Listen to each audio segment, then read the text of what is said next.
കൂട്ടുകാരി സുഗമോ ദേവിയിൽ ഇനി നമ്മുടെ ബലരാമനും സിദ്ധാർത്ഥനും തമ്മിലുള്ള ഒരു കൊടും യുദ്ധമായിരിക്കുമോ വരാൻ പോകുന്നത്? അതിനുള്ള ഒരു സൂചനകൾ തന്നെയാട്ടോ ഇന്നത്തെ പ്രമോയിൽ നമുക്ക് കാണുവാൻ സാധിക്കും. നമ്മുടെ ബലരാമന്റെ അടുത്ത് ഒരു പോലീസുകാരൻ വന്നിട്ട് പറയുന്നുണ്ട്, പോസ്റ്റ്മോർട്ടം റിപ്പോർട്ട് കിട്ടി സർ, അതൊരു സ്വാഭാവിക മരണമല്ല, ഒരു കൊലപാതകമാണ് എന്ന് പറയുമ്പോൾ നമ്മുടെ ബലരാമൻ ഇങ്ങനെ ഞെട്ടി നിൽക്കുവാണ്. ബലരാമൻ ഒട്ടും പ്രതീക്ഷിച്ചിട്ടുണ്ടായിരുന്നെങ്കിൽ ഇതൊരു കൊലപാതകമായിരിക്കും കേട്ടോ.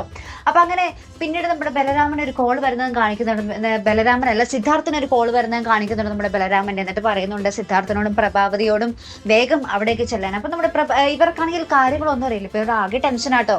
അപ്പൊ അവിടെ ചെല്ലുമ്പോൾ അവിടെ പോലീസ് പറയുന്നുണ്ട്, ഇത് സ്വാഭാവിക മരണമാണ്, മീരയ്ക്ക് മറ്റെന്തോ കൂടി സംഭവിച്ചിട്ടുണ്ട് കൂട്ടത്തിൽ എന്നൊക്കെ പറഞ്ഞ് ഇങ്ങനെ വിവരിച്ച് കൊടുക്കുന്നുണ്ട്. അപ്പത്തേക്ക് നമ്മുടെ സിദ്ധാർത്ഥനാകെ ഈ പോലീസ് പറയുന്ന കാര്യങ്ങളൊക്കെ കേട്ട് ഞെട്ടി നിൽക്കുവാട്ടോ. ഇവർ ഊഹിക്കാത്ത പലതും അവിടെ നടന്നിരിക്കുന്നു, അതിന് പിന്നിൽ വേറെ ആരായിരിക്കും എന്നുള്ള ഒരു ചോദ്യം തന്നെയാണ് നമ്മുടെ സിദ്ധാർത്ഥന്റെ മുന്നിൽ. അതിനുശേഷം നമ്മുടെ ബലരാമൻ ഇങ്ങനെ ദേഷ്യത്തോടെ നിൽക്കുന്നതും ബലരാമന്റെ അടുത്തേക്ക് നമ്മുടെ സിദ്ധാർത്ഥൻ വരുന്ന ഒരു രംഗമാട്ടോ നമുക്ക് കാണുവാൻ സാധിക്കുന്നത്. ഇനി നമ്മുടെ ബലരാമൻ മൊത്തത്തിൽ സംശയങ്ങളായിരിക്കും. നമ്മുടെ മീരയുടെ അടുത്തേക്ക് അന്ന് പോയത് നമ്മുടെ നന്ദൻ പോയിരുന്നു, ദേവി പോയിരുന്നു, അങ്ങനെ ആരൊക്കെയാണ് നമ്മുടെ മീരയുടെ അടുത്തേക്ക് പോയത് അവരൊക്കെ തന്നെയായിരിക്കും നമ്മുടെ ബലരാമന് സംശയം അല്ലെ. അപ്പൊ ഇനി എന്തായാലും ആ ഒരു സിദ്ധാർത്ഥൻ ബലരാമൻ ഒരു കൊടി യുദ്ധം തന്നെ ആയിരിക്കും വരാൻ പോകുന്നത്. നമ്മുടെ നന്ദനാണ് കൊന്നതെന്ന് അറിഞ്ഞാൽ പിന്നെ തീർന്നു.